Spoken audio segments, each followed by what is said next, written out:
I meditate, and that's a way to sort of like have control over the thoughts that I have. And so that really, really helps you. So that's some of the things that my product is supposed to do, like to help you get to your ground and get grounded and connect with yourself so you can make better decisions, so you can, solve those challenging, tricky problems, so you can show up happy when you are not happy, when you have to go to that horrible job and deal with that horrible boss and those horrible coworkers or whatever, like you have sort of, this is like your secret power, and so it's like your sisterhood, because that's what your sisters do for you, right? Your sisters lift you up when you're not your best, but your sister's there. If you have sisters, like nothing replaces sisters. Welcome to the Friends in Beauty podcast, a safe space for ambitious beauty industry creatives to have real talk, get real answers, and practical tools to grow their businesses. My name is Aquia Robinson, and I'm a makeup artist, beauty educator, and the creator of Friends in Beauty. I created Friends in Beauty to support like-minded creatives just like you on their quest to connect, network, and build genuine relationships within the beauty community. Join me every week as me and my special guests reveal the keys to success and longevity in the beauty industry, and most importantly, have fun while doing it. You ready? Hey, what's up? It's your best friend in beauty, Aquia Robinson. Welcome back to another episode of the Friends in Beauty podcast. I am so happy to have you here, and I hope you're listening to this episode in high spirits and in good health. If you are a friend in beauty, I welcome you to join the Friends in Beauty Facebook community. If you're looking for a community of like-minded, ambitious friends in beauty to virtually connect with, network, and share resources, then click the link down below in the show description to join us in the Facebook community, and I'll be there to welcome you with open arms. Also, let's get social. Follow Friends in Beauty on all social media platforms at Friends in Beauty. Additionally, the Friends in Beauty podcast is available on several platforms. We're on Apple, Spotify, Stitcher, iHeartRadio, Google, YouTube, you name it, we are there. And whatever platform you are listening from right now, I just want to say thank you so much for tuning into the Friends in Beauty podcast. I appreciate it more than you know. And I would love it even further if you took the time to leave a 5-star rating, a review, a like, a comment, a share, a subscribe, or something to let me know how you feel about the Friends in Beauty podcast. Additionally, Friends in Beauty is now on Patreon. So for as little as $3 a month, you can support the Friends in Beauty podcast. And there are also several tiers available that unlock Patreon exclusive content just for you, like behind the scene content of the Friends in Beauty podcast, bonus interview clips, a monthly Ask Me Anything, discounts, and so much more. So if that's something that you're interested in, I'll leave the link down below in the show description for that as well. Also, if you'd like to stay connected even further, join the Friends in Beauty mailing list tribe. They are the first to know about all things Friends in Beauty, and I send out different resources and tips throughout the week. So if that's something that you're interested in, join us over there. And last but not least, listen up. The most important thing is to share the Friends in Beauty podcast with your other friends in beauty, your family, your friends, anybody that you think could benefit from the information that is being shared. Share away to help me grow the Friends in Beauty community. Now, on this episode of the Friends in Beauty podcast, I welcome Wahne Tubman to the Friends in Beauty guest chair. Wahne is a New York City-based CEO and founder of Balm Sisters, an experimental clean beauty and wellness company specializing in products and services to help you recharge your mind, body, and soul. She leverages the power of African oils, butters, and therapeutic herbs and other natural wholesome ingredients to craft products that deliver wellness, pleasure, and restoration to the hardworking woman. As the daughter of a diplomat and native origins from Liberia, Wahne has traveled the world transcending multiple cultural and language barriers, always finding a way to build rapport with others. It's her kindness, innovative mind, and Renaissance nature that allowed her to previously build a 6-figure mobile app company in Ghana, serve as a director of digital and consumer engagement at Unilever, and speak most recently at the Hudson Yards 2022 Fairly Even Expo. I had such a great time chatting with Wahne, and she has some awesome and realistic advice for beautypreneurs. In this interview, Wahne shares what life was like as a child of a diplomat, all about her background in tech, as well as working e-commerce for Shea Moisture, why she decided to launch her own wellness brand, Balm Sisters, what goes into sourcing ingredients and managing the growth of the brand, why it's important for women to invest in their wellness, the sisterhood that she's creating with her products, her relationship with wellness and self-care prior to launching Balm Sisters, and so much more. I can't wait to get my hands on some Balm Sister products and slip into my own self-care wonderland. Wahne was even kind enough to give the Friends in Beauty audience a special code for 15% off, so stay tuned for that. Let's go ahead and jump into this amazing conversation with Wahne. And if you prefer to watch our beautiful faces, then tune in on YouTube. Enjoy. Welcome to the Friends in Beauty podcast, Wahne. Thank you for having me. So excited to be here today. I'm excited to have you. Awesome. I'm really excited. Yes. Okay. Before we jump into the interview, we're going to start off with some icebreakers to get us warmed up. Yes. Okay. So the Friends of Beauty audience can get to know you outside of what you do for Balm Sisters. Okay. So the first one, just give us 3 random facts about you. I am 6 feet tall. Yes. I am from Liberia, which is a little town in West Africa. And I grew up in New York. Okay. What's your favorite food or your favorite dish? From my country or in general? From your country. Liberian food is excellent, by the way. Lots of people that have it actually really love it. The main one is jollof rice, which I'm sure everybody's familiar with. And there's always these like cultural wars on which like West African country makes the best jollof rice. Yeah. And so,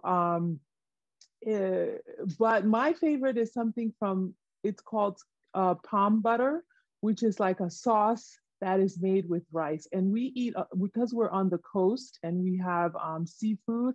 So our dishes are made like with a melee of different things. So we'll put in crab, shrimp, chicken, and beef in the same pot. So, but for the American palate, the true American palate, they love what is called potato greens. It's actually delicious. So if you ever get a chance to eat Liberian food, I would recommend potato greens. That sounds, do they have like a lot of Liberian restaurants? They don't have a lot of Liberian restaurants. They're in very small pockets where a lot of the Liberian community immigrated from. So if you know a little bit, just a short history of Liberia, we had a civil war. And so a lot of our people from Liberia were displaced and relocated to the United States. So there are pockets of the United States that have a lot of Liberians, and there you'll find the restaurants. So if you live in Staten Island, if you live in Minnesota, if you live in New York, if you live in Jersey, like Newark, Maryland. So yeah, if you're in those states, but they also have a lot of online offerings now. The Liberian food is very sort of time consuming. So there are a lot of entrepreneurs that are coming up that are preparing like Liberian food. You can order it. It comes frozen and heat it up whenever you want. So that's another option. That sounds amazing. I do know quite a few Liberian people too. I might need to just ask them to whip me up something one day. You do? Oh God. Yeah, you should. You should. They shouldn't be hiding that.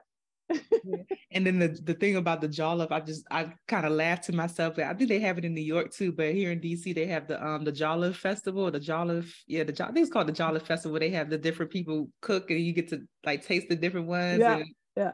The first time that I went, Sierra Leone won, and the Nigerians were not having it. They were so upset. I don't think any Liberian was participating because if you have Liberian jollof rice, yeah, I mean, the other things are not real jollof rice. Sorry. Sorry to my other West African brothers and sisters, but you know, I have to represent my country. Sorry. The Nigerians were like, no, like they were so mad. They're very competitive, the Nigerians. They're very competitive. Yeah. I have these things called pod decks that have some very cool or interesting, sometimes weird questions in them. This is a would you rather and a what the heck. Which one would you like?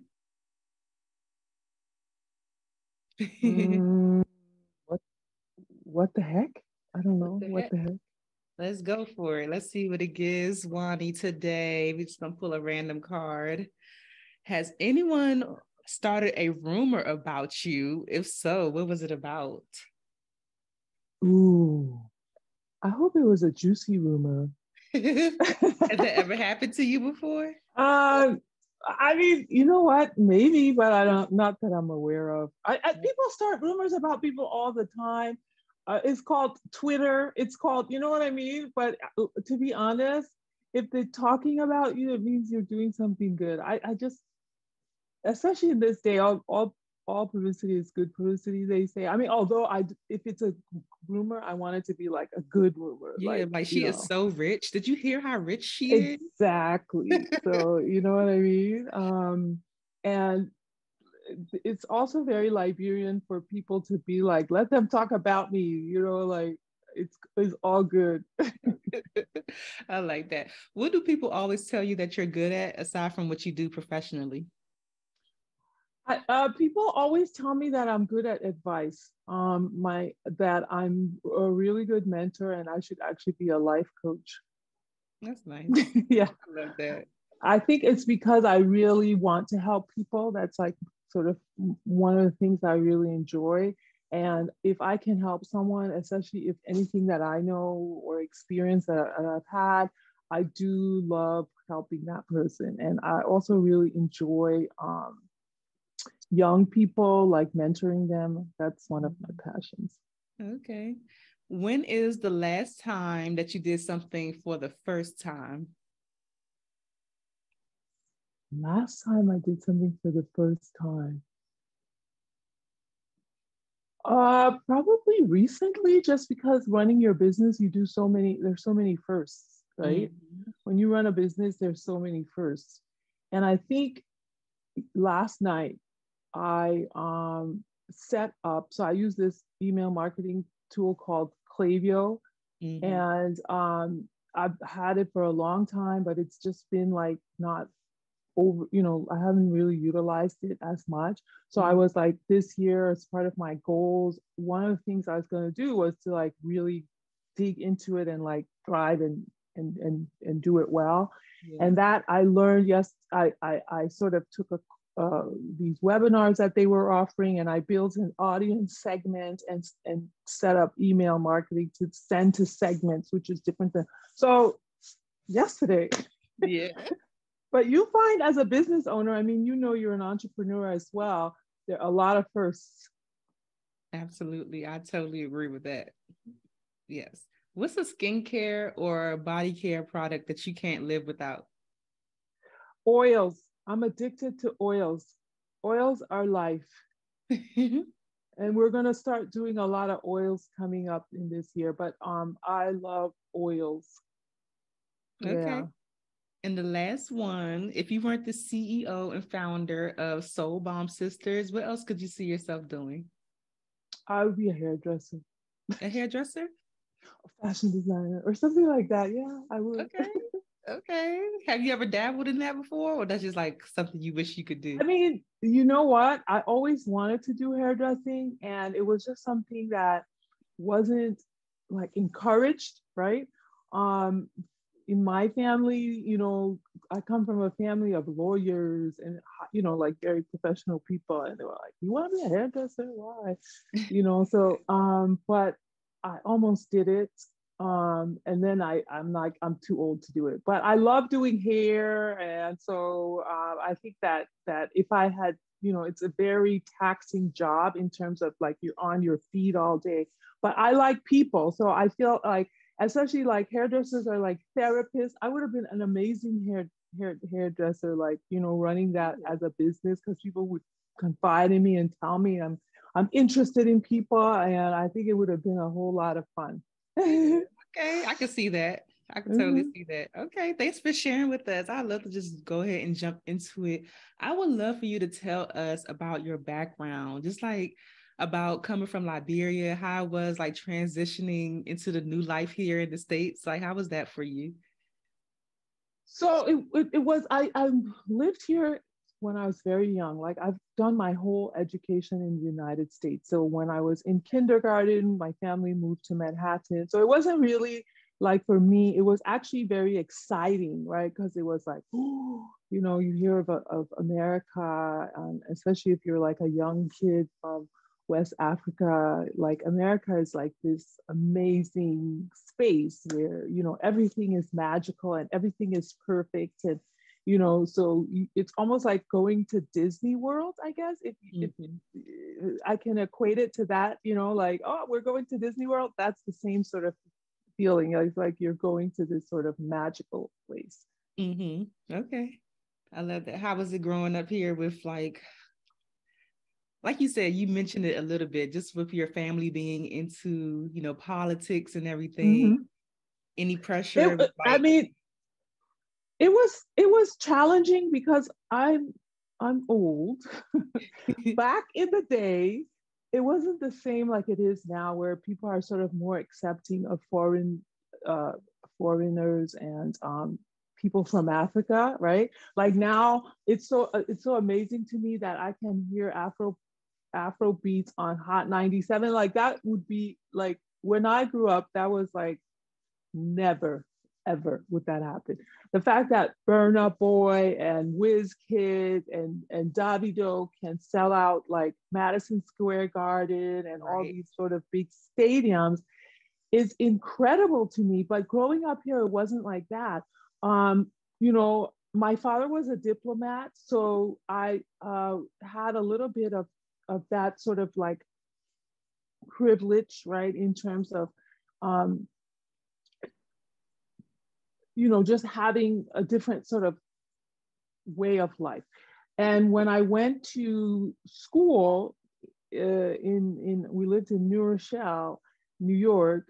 It was hard because people weren't sort of used to seeing, I guess, a dark-skinned girl like me, and they would make fun of us that we were from Africa, and they would ask questions like, "Do you guys like live with zebras?"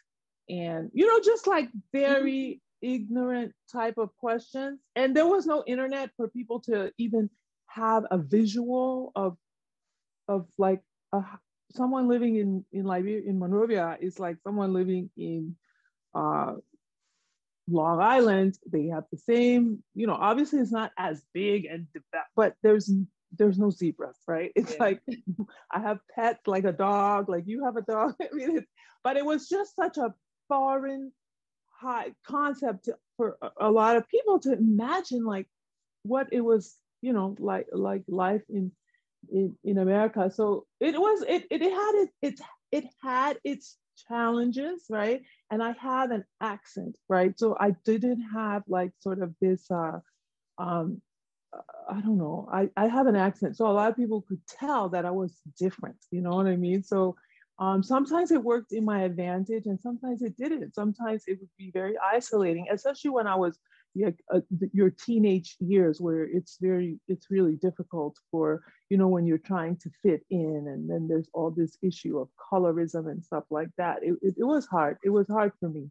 But things have changed for everyone for the better. So, you know, you realize that sometimes things just come out of ignorance, not knowing. And so even though somebody may be like bullying you and stuff, it's really because they're just something within themselves. It has nothing to actually do with you, you know? Right. Yeah. I totally agree. Even with you mentioning like Burna Boy and all of them selling out Madison Square Garden and all of those, like, I think that is so fantastic, because when I was growing up, I went to all like African centered private schools.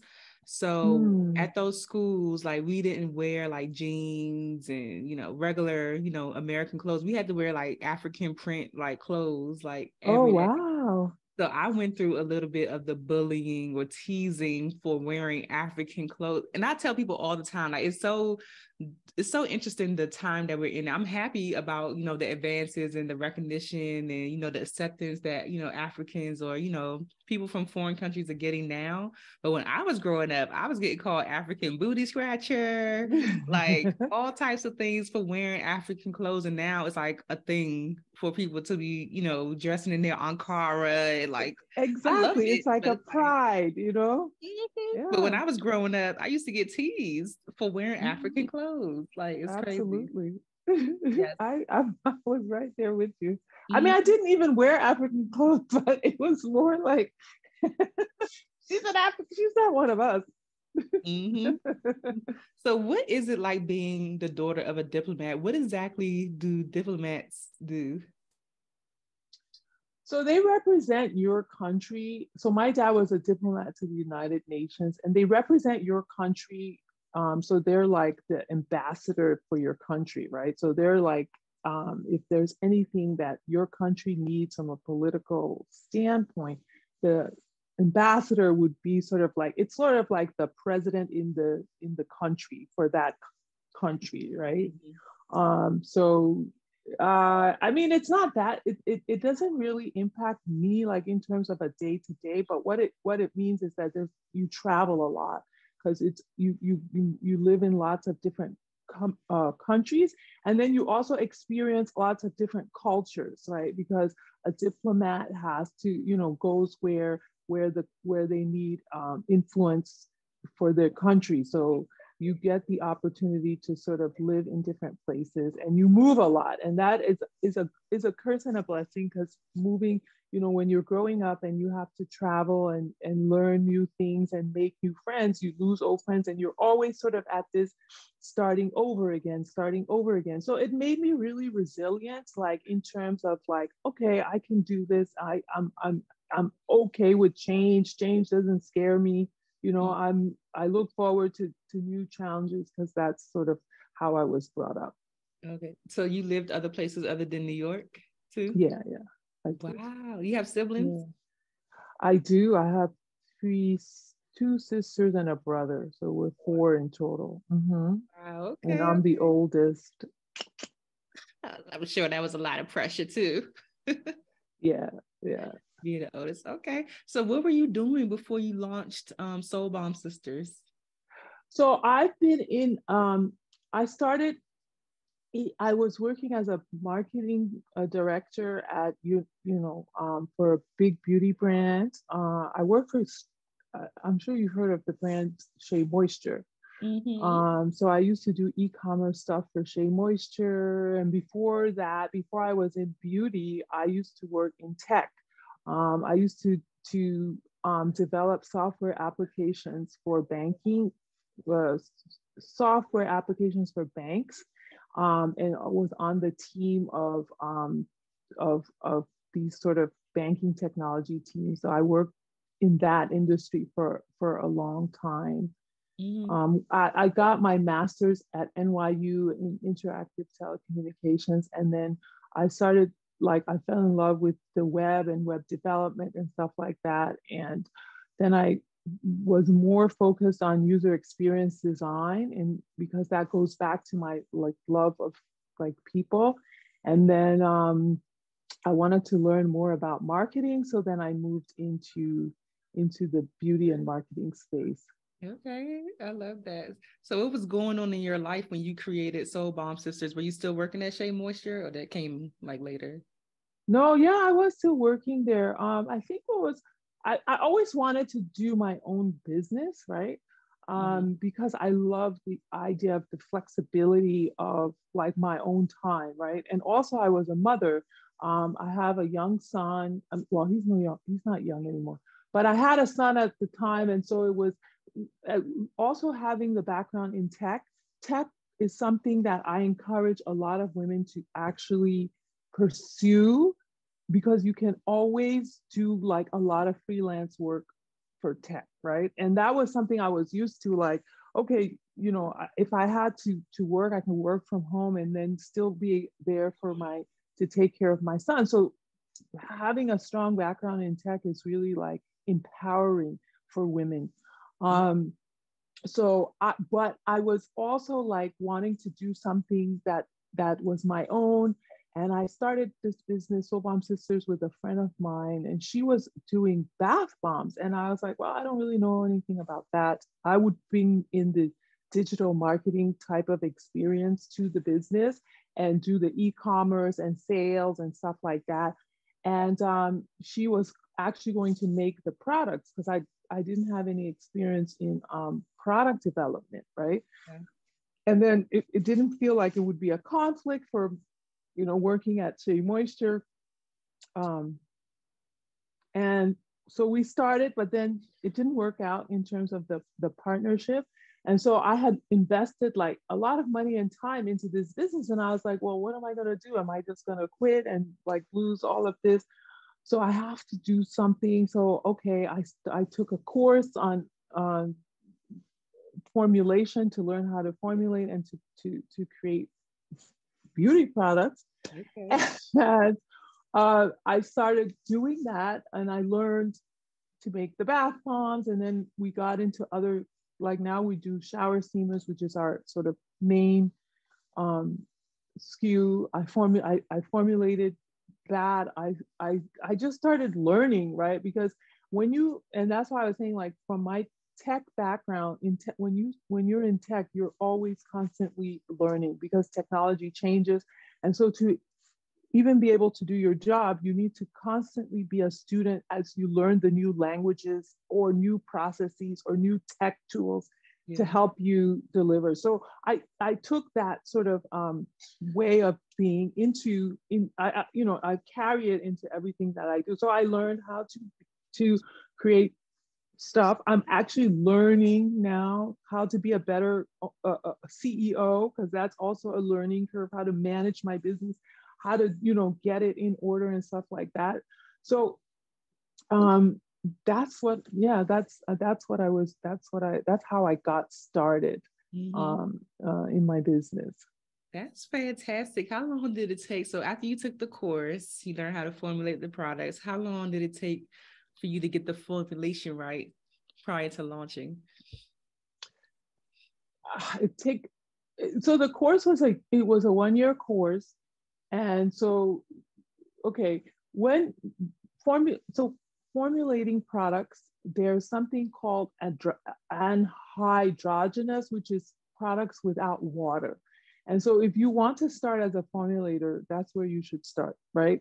Because it's the least challenging, right? In terms of, like, you don't have to worry about bacteria entering into the product, because you're not using water as a majority substance of your formulation, right? Mm-hmm. So you start there, and then as you get more experienced, they teach you, and then you go up into skin care and hair care, and and you could focus on hair care if it's what you really wanted to do. But I was focused on skincare. I like skincare. And that's the area that I wanted to do. But and then testing, right? So yeah, it does take a lot of time and money, because you have to buy these resources. You have to buy, and when you're buying, like, as a small independent beauty manufacturer, you don't have the buying power like somebody really big, like a L'Oreal or whatever, right? They can buy in manufacturing. You bring your costs down by buying in bulk and volume and whatever. And that's how it's a business that can really scale, but you can only really be successful by being big, right? So that's why it's like the big guys just get bigger and bigger, because they can scale. And if they buy shea butter, if I buy shea butter for $1 a pound, they can buy it for 5 cents a pound. So you see, there's like those economies of scale. But so there's a lot of like there's, you just have to start small, right? Focus on building your customer base, right? And then servicing those customers, doing a lot of going out into the field. That's how Shea Moisture built themselves.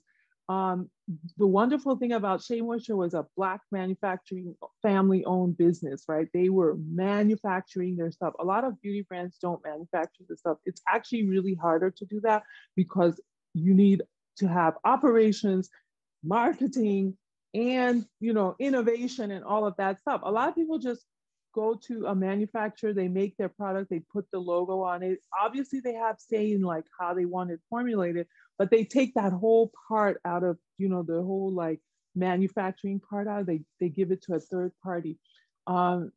It's easier to get started that way. Maybe the capital investment is bigger, a little bit bigger, but if you don't have an audience, you're gonna have like, they have minimums, but you're gonna have like 10,000, let's say, I formula and nobody to sell it to, right? And right.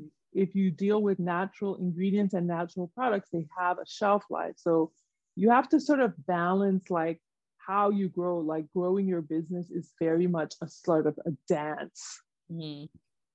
I love that. I love that analogy. It's like it is a dance. It might be the salsa. Exactly. It's give and take. Yeah, definitely. Do you remember the name of the course that you took? Yeah, it's called Formula Botanical. Okay, that's pretty popular. I think I've heard of that one before. Mm-hmm. Yeah. What products did you end up launching with? I launched with bath bombs. I have now shower steamers, and for me, I always do like I like to figure out one thing, get it right, and then move on. So we started with bath bombs, and then shower steamers. We do body butters, we do oils, we're doing candles. We're going to do a lot of oils that are coming, and sugar scrubs. So now we have bath bombs, shower steamers, sugar scrubs, body oils, and candles. And I think that's it. Mm-hmm. Yeah. Okay. I hope I said it all. But what was the inspiration for Soul Balm Sisters? This is like a lot of self-care. It just sounds so yummy. Like I want to just go like take a bath right now and put oil all over myself. The inspiration was, I actually got it from my sister who was like, Wahne, I couldn't live without a bath. Like a bath is a time for me to like recharge and, like get grounded and stuff like that. And that really, really, really resonated with me because as a single mother, there was a lot of times where you have so much that you have to deal with and you're just by yourself. So you need to find ways to sort of like de-stress, right? That isn't expensive or it's just holistic and stuff like that. I'm a spiritual person, so I pray. So that was one way. And then the bath and stuff is another way in terms of like where you're steaming your body and like taking out the toxins and you're having sort of this quiet time to think. You can do that, you can take a bath at home. And now at home is so big, like at home spa because of the whole pandemic. But I'm like a homebody, right? Mm-hmm. By nature. And so staying at home and, taking care of myself or taking care of my skin. I love doing like facials and stuff like that because I never, like when I grew up or whatever, it was hard to find people who understood Black skin. So I was like never able to like go like trust them. So you have to kind of come up with your own beauty rituals. And the fact that I traveled around the world and had friends from all different places, Soul Balm is like a representation of me in terms of like the beauty rituals and stuff from people from different cultures that I've kind of made sort of our own, our Soul Balm experience. And so, yeah, and that's really where I want to sort of like grow and expand the business. And I ran Soul Balm as a part-time thing because I was working full-time. But in October, I quit that because it was just taking too long to get it where I wanted to do. So I bet on myself, and I said, well, I'll do this, and if I don't, then I can always, go back to building websites or something like that, right? Yeah. And if I do that and it works, then I'll be happy. And so now since October of last year, it's sort of like the first time that I've done this business, like 100% that I do it. And so there's a lot of things that I have planned and that we are just going to so it's almost like a brand new business, even though we've really been operating since I think maybe 2018 or something like that. But there's a lot of things that, it was really done in the beginning as a hobby, right? And yeah, but now it's sort of more like we have our warehouse space. We have, we're like going forward with it.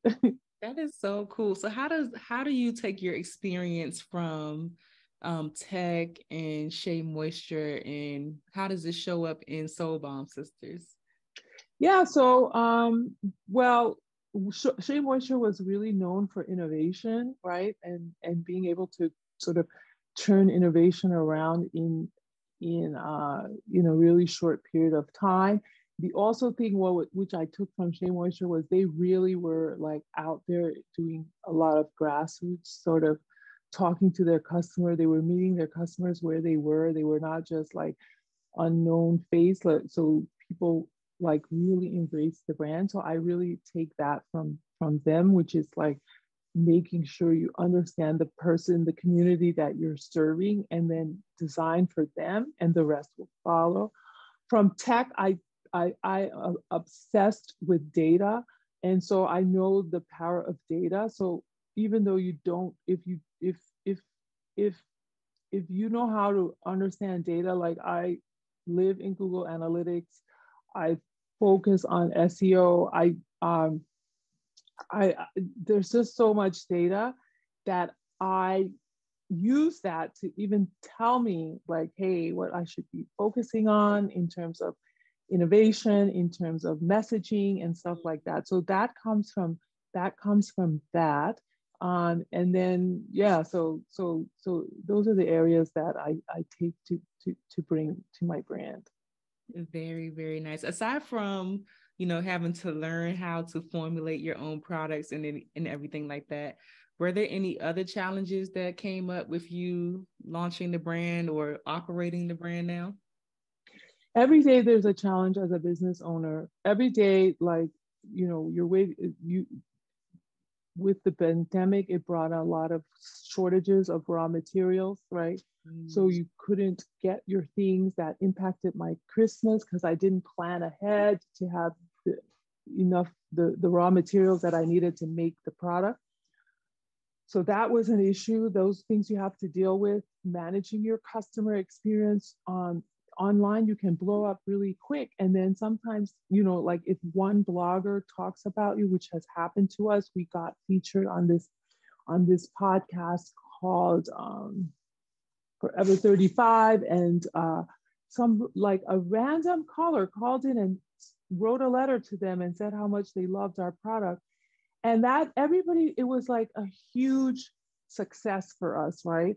And then you not scaled for that, but you got to get people in to like make sure you can get out those orders, and just so there's always something when you own meeting your, like I have to hire people to help me because if that's so there's a lot of things that you have to keep in mind.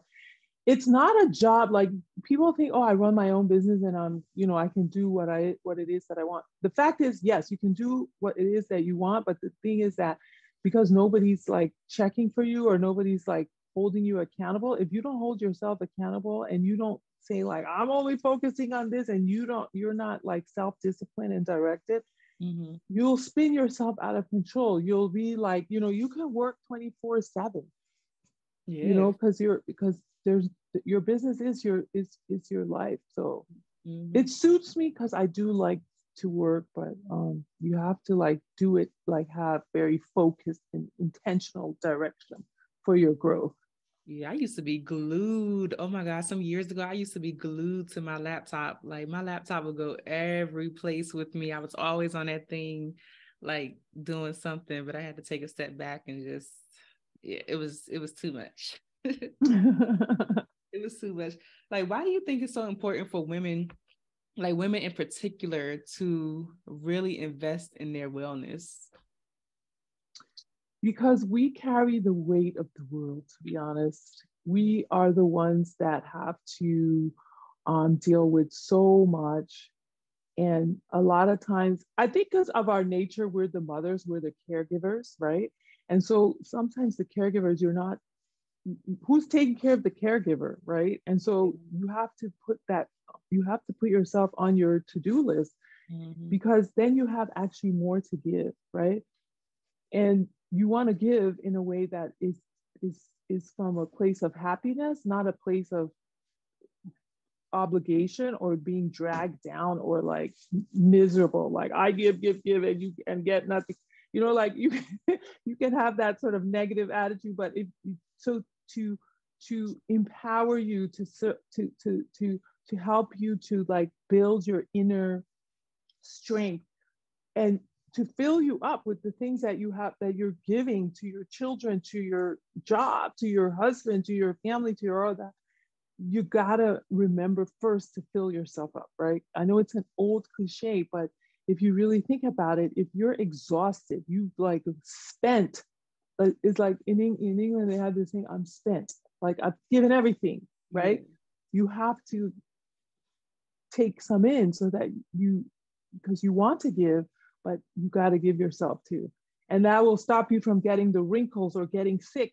It's like, it's like, it's like a cycle. Like, so, you got to just say, don't think of it as like, well, I don't have time for me. It's like, if I don't have time for me, I won't have time for little Jaden. I won't have time for, for hubby Ronald, right? So you gotta That's so funny. So with you working in corporate and having a small child at the time, like how was your relationship with self-care before you started, Soul Bond Sisters? And then like, what does self-care look like for you now?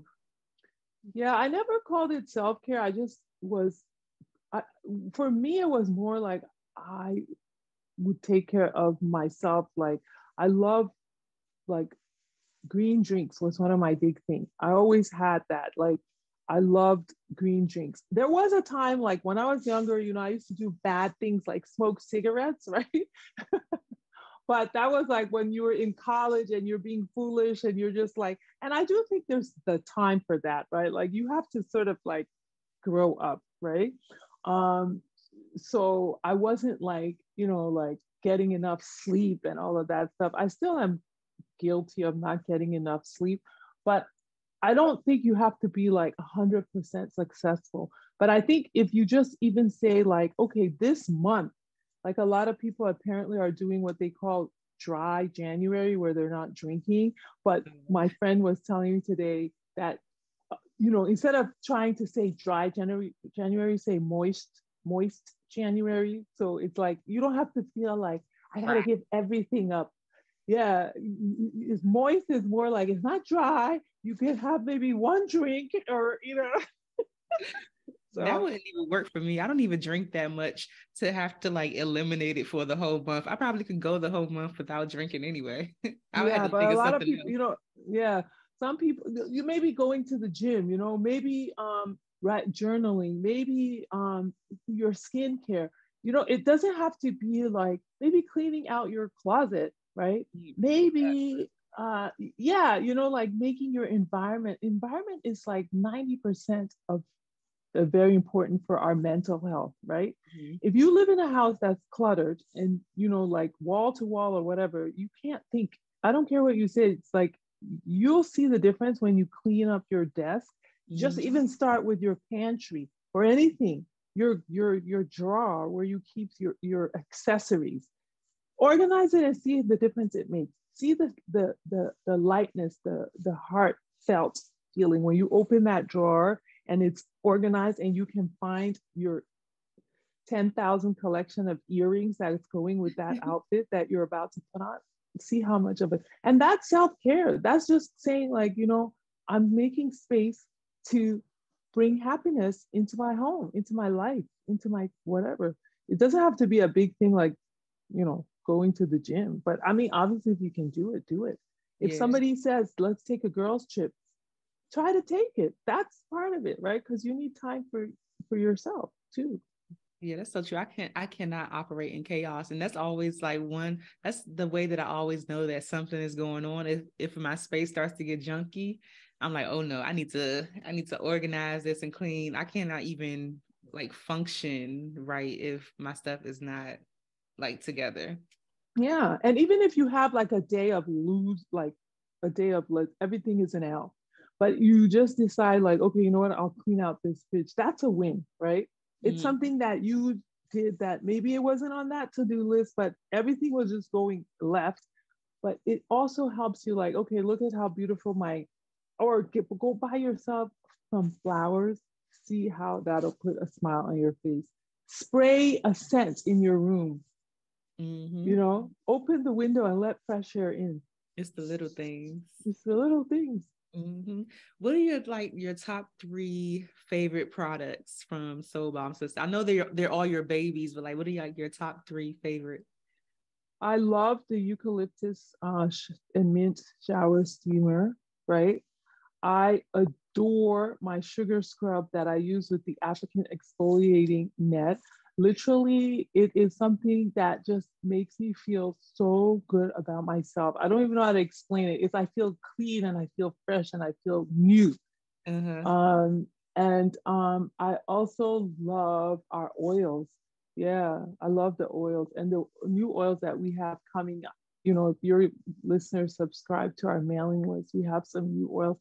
I'm doing one for the hair, for the scalp, right? To help with your with dry scalp, especially as you get in the winter, or if you're getting older. A lot of times, older women stop producing certain oils that are very sort of critical to helping them stay moist and nourished, right? And being nourished. When we talk about nourished, we talk about from the inside and the out, but oils are very much part of our human anatomy, water, oil, stuff like that. So oils are going to play a lot of big, oils for the bath or for the scalp, but all of that really sort of helps. And that's something that we're working on. Okay. When I looked at your website, I was really intrigued by the shower steamer because I've never seen anything like that before. Like, how does it work? It's easy. You just take it turn on your shower, you put it like sort of on the floor, away from like the mainstream of the water. But the water does have to hit it, because when the water hits it, it releases all the aromatherapy and in it. So all our shower steamers have, and in fact, I'm supposed to send you a little package, which I am doing. We've just been a little bit busy, but I'll definitely send you one. All our shower steamers have menthol crystal, which helps to open up your sinuses or your senses, tingles your skin. Our skin is our biggest organ, so it's very much important to sort of embrace it and take care of it, right? Because it loves you back.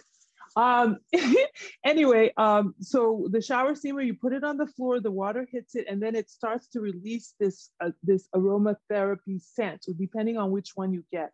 So eucalyptus helps with opening up your sinus. Lavender helps you to, if you're, calm you down. The Ascend and the Wake, which has ylang ylang and grapefruit, is really great to help you, like in terms of like awaken. It stimulates you, makes you more creative. And ylang ylang is it has aphrodisiac properties. So if you have a partner and you guys put that in the shower and have a nice frisky shower together, it's also something really like it, and you can use it every day, once a day, whatever. It doesn't really matter. You can use it anytime. If you're hungover, if you're tired, if you're in the middle of the day, you're bored and you want to take a shower, it's that's how you use it. It's just really simple. Throw it in your shower and it'll work. It's one per bath, and it usually lasts about 20 minutes. And if you don't want to use it all, you just take it up and put it on the shelf, and you can use it the next time, because it only activates when the water hits it.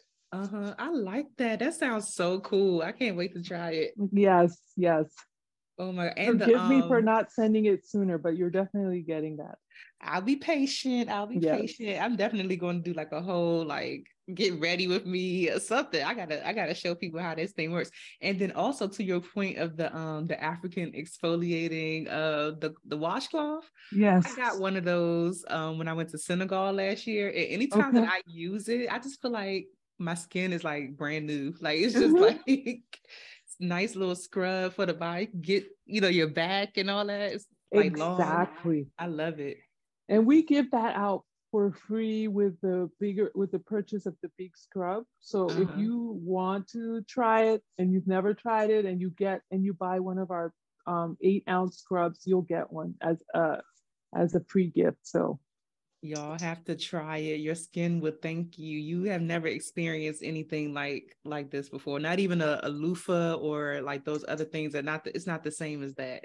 Exactly. Nothing at all. Nothing at all. It is the loofah, like what's great about this is that it dries quickly. It doesn't harbor bacteria like a loofah. And then it does stretch. So you can get the back, you can't get the foot, you know what I mean? So it's like a really good thing for the bath. Yeah, it works. Absolutely. Why do you think your customers love Soul Balm Sisters so much and they just keep on coming back?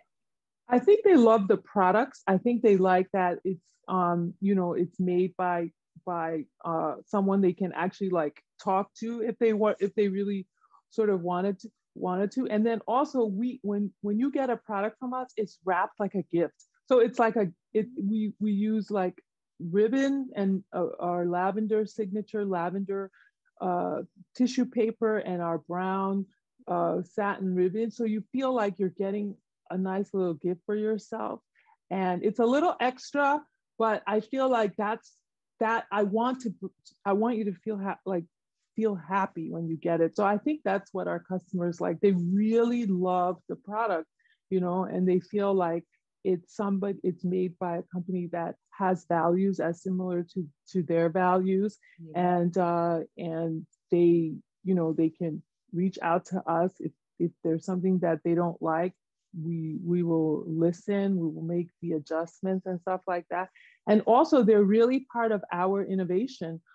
Essence Festival is something that we do. And when I did Essence Festival in 2018, my customers told me about shower steamers. They were like, do you do this? And so, like I said, remember I told you what lessons learned from other places that I've worked. Going out, doing events, doing pop-ups is very critical. And so when you talk to your customers, they respond. Absolutely. Do you have any tips? Because I just love what you said about just the experience of like just unboxing, the products. Do you have any tips for, people who are creating a product-based business, like how they can go about determining like what they want that experience to be for their customer when they receive the package? Like, how did you come up with that? Is it based off of like how you would like to receive a package, or are you thinking about how they would like to receive it? I think I just like gifts. So I felt like I really wanted to be like when you instead of just being in and then also a lot of it is like, cost, right? So you have to balance between like the packaging is one of the biggest expense with doing a business. And so if you're trying to do a business like this, you need to just sort of like go in steps, right? So it's like you can't get the perfect package that you want, but you're going to work towards that. And so you just try to determine like, what can I do that sort of makes it a little bit more like different, but it's within my budget, because you're going to have that kind of constraints. And I'm actually creating a lot of content to help people with this, because this is a lot of learning curve for me. And so I'm going to have the YouTube channel, which will, there's videos, but it's going to be more where you talk about these things like, coming up with packaging. And like I said, technology is my big sort of advantage and sort of secret sauce.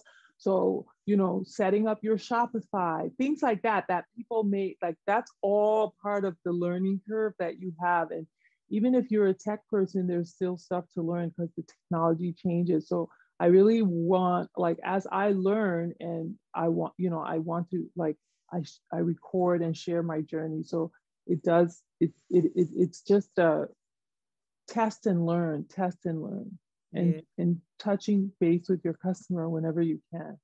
Yeah. Speaking of technology, are you into like the whole AI stuff that's going on? Or do you think there's a way that like AI is going to like impact our industry, like the beauty industry, aside from like they already have AI that can like, shade match you and stuff like that at Sephora, but like for your industry, like wellness and, is there a way that you think AI can like infiltrate that and benefit? I hope so. I mean, I think AI, because AI is like really looking at data and then trying to like bring it back to personalize it, right? So it should definitely do that. It should be able to, like understand the nutrients that I have in my skin and then tell me what it is that I need and who's doing it, right?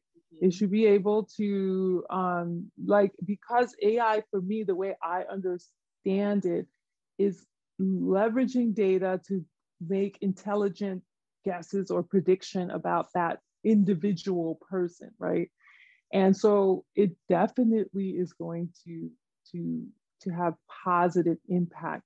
I think the only thing that I worry about it is that, this whole idea of race, right? A lot of the data in the AI it's not very diverse, right? Mm-hmm. So when you, like, even if you use, I don't know if you've ever tried like the AI copywriting tools, right?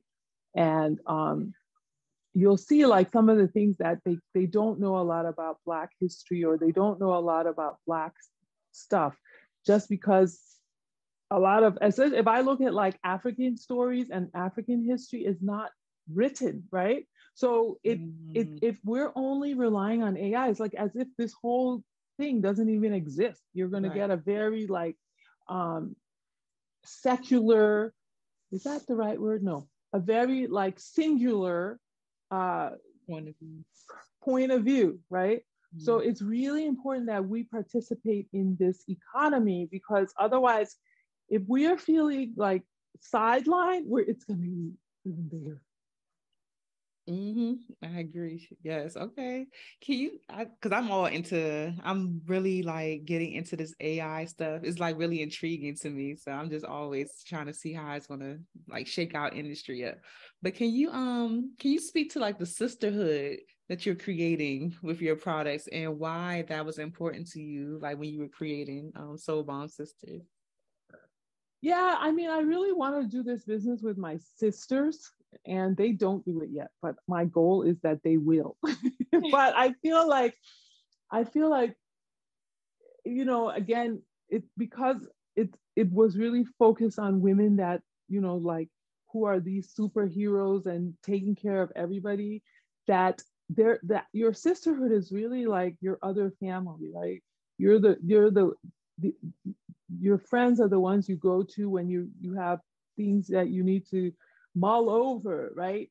Sometimes they're your therapist. And so I feel like that's like such a valuable part of a woman, of women and their sister circles and their circle of friends and their mom, so it is important. Like, I want you to share about your experience with Soul Balm. A lot of people give my products as therapy to their children, like, like their daughters feel. I had this one friend, she said that the bath bomb saved her daughter's life. And you're like, what? Yeah.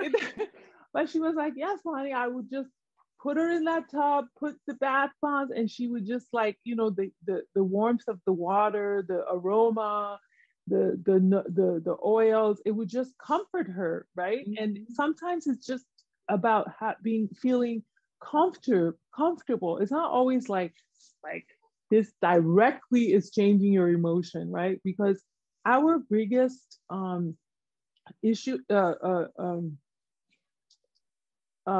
source of truth is our own self. Sometimes you're so in your head, right? And you're thinking something that's not even true. So you make up stories in your head like, oh my God, this is, da, da, da, da, da. And then in reality, it's not even that. So yeah. if you can like, I meditate, and that's a way to sort of like have control over the thoughts that I have. And so that really, really helps you. So that's some of the things that my product is supposed to do, like to help you get to your ground and get grounded and connect with yourself so you can make better decisions, so you can, solve those challenging, tricky problems, so you can show up happy when you are not happy, when you have to go to that horrible job and deal with that horrible boss and those horrible coworkers or whatever, like you have sort of, this is like your secret power. And so it's like your sisterhood, because that's what your sisters do for you, right? Your sisters lift you up when you're not your best, but your sister's there. If you have sisters, like the nothing replaces sisters. That's why like those Kardashians are so powerful, because they're a sisterhood, right? They protect each other from other people. So that's a huge value. Mm-hmm. And so I want people to understand that power of sisterhood and leverage it. Well said. I felt that. I told you it was two things. One thing I heard, I think Will Smith say before, 90% of the things that we worry about never happen. So stop worrying. And then the second thing, when you said you want your sisters to be a part of this, but not yet, I literally had a vision of like, oh, they're not going to be a part of it until you end up on Oprah's list of favorite things. I could totally see Soul Balm Sisters and like the shower steamer being on like Oprah's list of favorite things. So be ready, because they're going to sell out. I could totally see God's ear. Get it to Oprah somehow. Thank you. I know. We got to get it to her. Yes. Okay. So we're going to do a never have I ever segment. So I have a never have I ever statement for you. If you've done this before, tell us, the little story behind it. But if not, recommend a product from Soul Balm Sisters for people who do this so they can stop doing this. So never have I ever left the house without moisturizing my body. Have you ever done that before? You just be in a rush and just leave out ashy? Yes. When you own your business and you have to run to UPS before it closes, and you just pulled an all-nighter because you're making product, you run out of the house ashy, but you try to not let anybody see you. I usually go like this. Like nobody could see Wahne like this. I mean, honestly, I do. I'm not kidding. I know it's probably bad because I own a beauty brand, but I'm not one of these women that's like, you could never see me. I don't think it's even real. I mean, maybe some women are like that. I'm not one of that. There are some women that you will not see them. They're always perfect, right? I don't put that much pressure. I feel that's too much stress for me. But if that makes you, there are some women that that's not stress. So if it works for you and you do, and that, I'm a believer of you do you, that is not harmful to other people, and that works for you, and don't fall pressure to like trying to follow somebody else. That's, for me, is self-care, right? It's like, if you can be comfortable as who you are, you'll get a lot of value out of that, trying to keep up with somebody that you're not. And so being able to see, if you happen to run into someone with ashy feet and they're like, you're supposed to be the skincare lady with ashy feet, you're like, I know, but today was just one of those days. It was just one of those days. It doesn't mean my products don't work. It just means I didn't use it actually. Okay. What product would you recommend? You have different oils or like just one oil?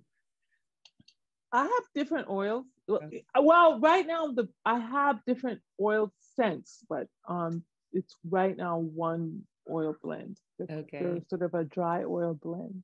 Okay, grab you some dry oil, please.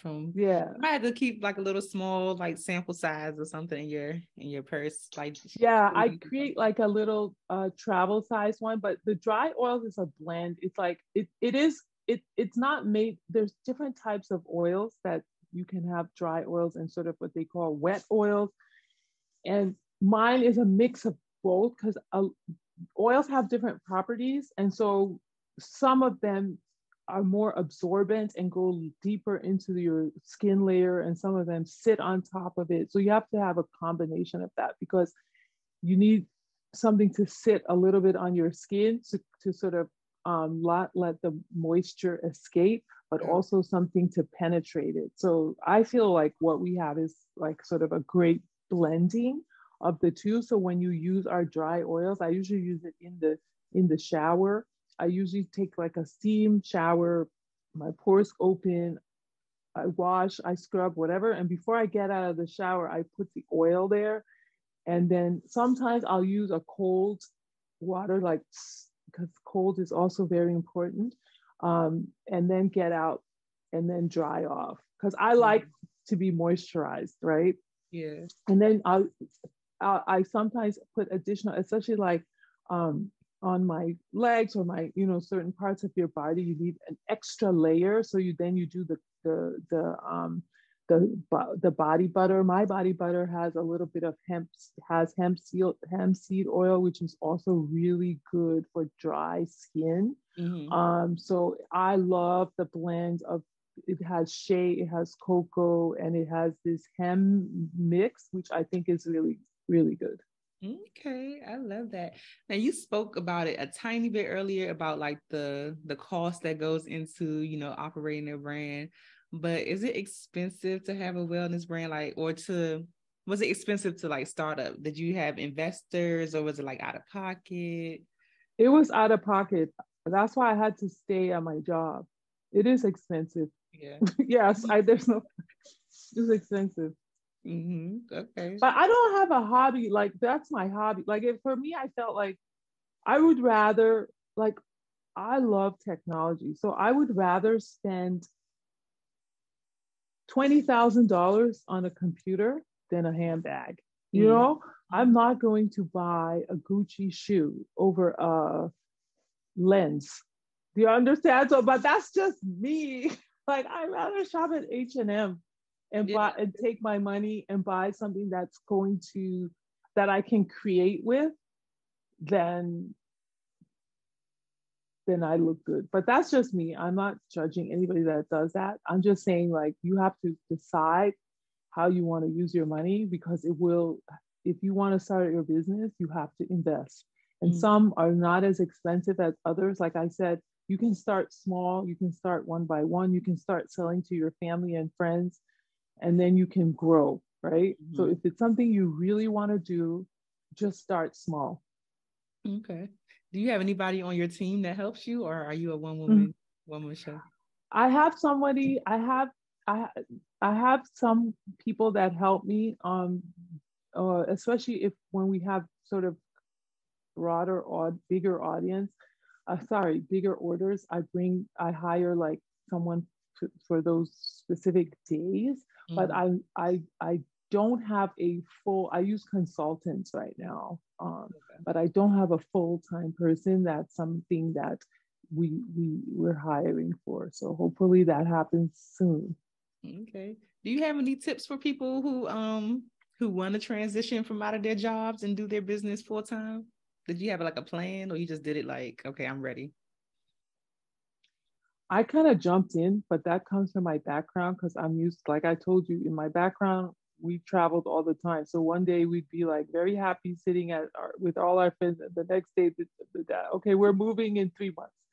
So I'm used to this jumping in and like getting, like So it's not for everybody. I would recommend, a lot of people say like have a plan, save your money, and because it'll take more money than you actually think you need, right? So make sure you save, you're going to probably have to sacrifice on the things that you do regularly. Like, even if you're like, like doing like I don't even have a mani-pedi, but if you do mani-pedis every week, it's almost like $100. If you save that $100 every week, Right. you have $400, right? Just do your own mani-pedi. But those things add up, and that's a lot of, you have to make those decisions, don't eat out, like these, just save, and maybe also start planning, like do a lot of research, right, in the areas that but then also do while you're doing it, right? Because you can't just plan. You learn from experience, right? So you have to do it, you have to start it, and then you're going to get additional learnings from it. Yeah. Right. But juggle the job until you get there, huh? Oh, sorry. I apologize. Are you in retail right now, or do you have any plans on being in retail, or is this e-commerce? Right now we're only in e-com. We do wholesale private label. So we are in retail, but I can't say where, but it's not through my brands. But no, we're e-com. We e-com business. And yes, I would love to be I'm putting it out in the universe. I want to be in Costco. Oh, that'd be nice. Yeah. That is so cool. I was asking too, because you mentioned you have smaller sizes sometimes of things. One of my other podcast alums, she has a vending machine business where she has that's like a great one. It's called Trust Obsessed, but she has vending machines where she has travel size of like beauty products from Black owned brands. So that might be like a cool thing to have like some of the oils in there for people who are traveling and just need to like grab something real quick. Please connect us. Yeah, I would love to be in a vending machine. Yeah, that'd be so cool. Especially even the shower steamers, like, when you travel and you go, let's say you don't have like a fancy bathroom at home, but when you travel, you go to like a nice hotel with a nice bathroom and you use one of those shower steamers. Yes. We bomb. Yes. Yeah. Or the bath. You know what I mean? Some people don't have great bathtubs, but when they travel, they have a nice, it's awesome. Okay. So please put us in touch. I will definitely. What do you want your legacy to be, Wahne, when this is all said and done? Oh, I just want it to be that I left something a little bit better than what I found it. That's really all I can ask for. That I was a good mom, and that and a good friend to many. And I had a dream and I made it come true. That's it. I think that's really it. I had a dream and I made it come true. Love that. So what's next for you or Soul Balm Sisters? Anything coming up? Yeah, so we're gonna have some new product launches this year.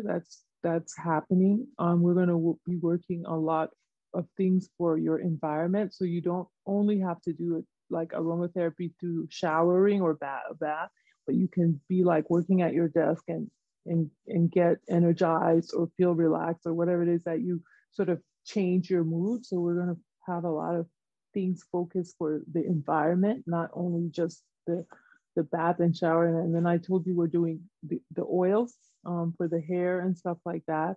And we're gonna do Essence Festival. So I need to go this year. I've never been to Essence Fest.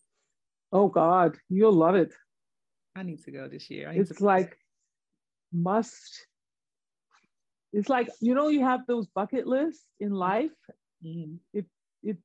If you're a Black woman, that's one. Okay. You've never seen anything like it. Wow. Okay, I'm going this year. I'll see you there. Yeah. All right.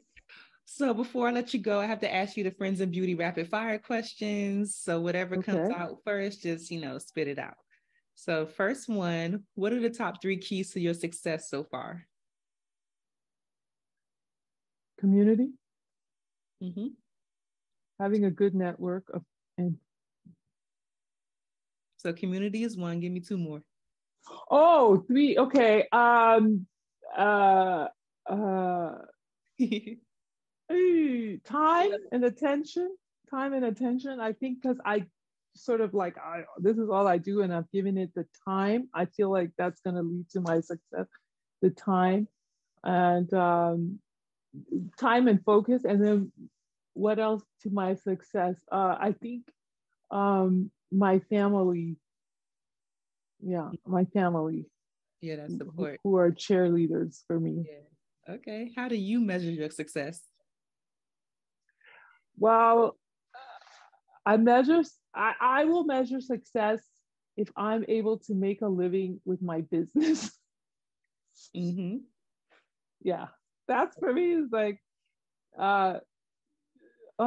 right now, if you ask me that right now, that's what I'm gonna say. If my success is I'm able to make a living and not ever have to go back to a job with Soul Balm Sisters, I'm successful. Okay. What's a piece of advice that you received? What's the best piece of advice that you've ever received, or a piece of advice that's just always stuck with you?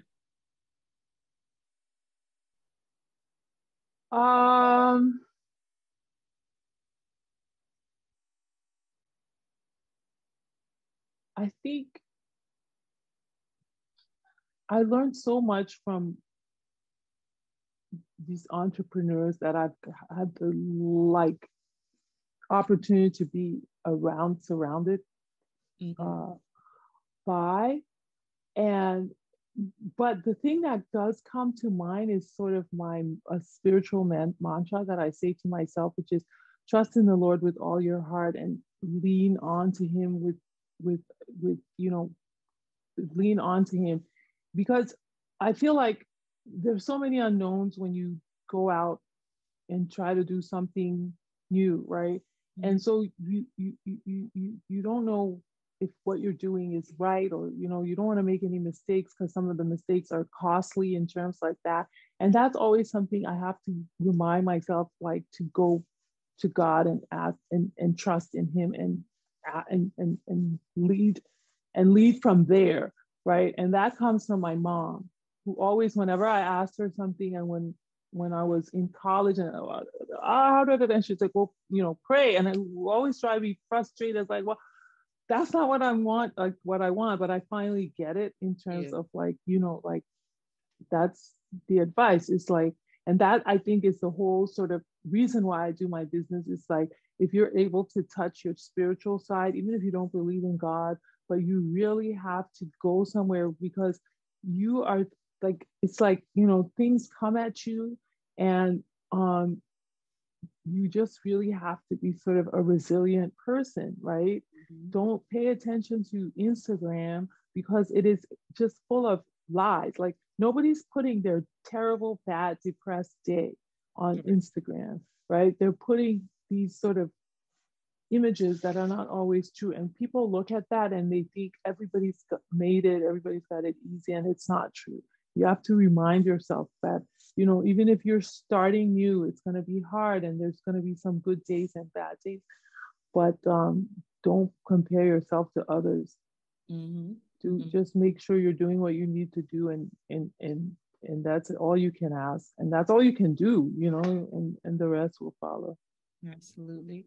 What advice would you give to someone who has a wellness brand, like, another wellness brand owner who's just ready to give up? They're not seeing the results that they want to see. It's expensive. Like, for whatever reason, they want to give up. What advice would you give them? Find someone who's in it with you. Make friends, because when you connect with others, you'll see everybody, like you'll see like what you think is so insurmountable, there's a solution. Yeah. What you think is so insurmountable, you'll find that somebody else is dealing with that, and then they'll give you sort of a different perspective and a different point of view. It happened to me just like the other day. I was supposed to send something, somebody bought something, I was supposed to send it to Spain. I said, okay, let me call DHL because I never sent a package to Spain. That was a first. I should have mentioned that one as a first time. And they were like, no, you can't do it because it's forbidden. Da, da, da, da, da. And then I spoke to an entrepreneur friend of mine, and she was like, yes, you can. Da, da, da, da, da. And in fact, you could, because if you do it through your Shopify, it's a lot different process than me, average person doing it, right? So you need to have to surround yourself with people, like-minded people doing similar things. And that is advice that, that we can have. But I mean, if you, and also if, let's say you're doing your wellness plan and you're like, you really get a part, like go do Uber or something, like, so just do something to like help get you over that day or that hump or whatever. Don't be afraid to do that, right? Because there are days like, no money will come in. You have to just do what you have to do to get your business where it needs to. Nobody's business started, unless maybe you were handed $100,000 and da, da, da, da. But, even those businesses go under. It's not the money, right? It's really like, it's a combination of stuff, right? It's opportunity, it's developing skills, it is capital, yes. It's also like some luck, right? And that's all part of it. Yeah. And some self-care, because you got to get yourself happy to keep going. Yes. Okay. What's a resource that has helped you in your business that you could share with the Friends in Beauty community? Google, YouTube. I really don't know. I don't know if I could live without YouTube. I love it. Me too. I'm obsessed with YouTube. Okay. So the last one, I just want you to fill in the blank and just say, my name is blank. And the key to longevity and success is whatever you think it is. My name is Wahne, and the key to longevity and success is faith and family. Ooh, faith and family. I like that. I like that a lot. Before you go, share your social media information or your website, like however you want people to connect with you and Soul Balm Sisters. So we're on, our website is Soul Balm Sisters, Soul, SOULBALM, and then of course sisters.com, sisters with an S. And it's the same on Instagram. Please connect with us at that. I really want everybody to join our mailing list. If you guys want to reach out to me, feel free to info at soulbalmsisters.com or Wahne at soulbalmsisters.com. And if you have any questions, in terms of your journey or entrepreneurship or stuff like that, I'm happy to answer any questions. And please, of course, try our products. Let's try them. I can't wait to try them myself. So I'm going to rave all about them. So y'all stay tuned. Thank you so much, Wahne, for doing this. It was a pleasure talking to you. Thank you so much for having me. You have a good day. And also, hey, I want to offer your listeners a discount. So podcast 15. So they'll get 15% off. Okay. Is that case sensitive or just podcast? No. Yeah. Yay. We get to save some money. Thank you, Wahne. We all need a little bit of savings, right? Thank you. Thank you so much. Thanks for listening to the Friends in Beauty podcast. Don't forget, sharing is caring. Share this episode with at least one friend in beauty. And subscribe, rate, and review on Apple Podcasts so that other friends in beauty can find this show. Plus, we'd love to hear your feedback. Connect with us on all social media platforms at Friends in Beauty, #Friends in Beauty to join the conversation, and join our Friends in Beauty Facebook community to stay connected. Talk to you soon.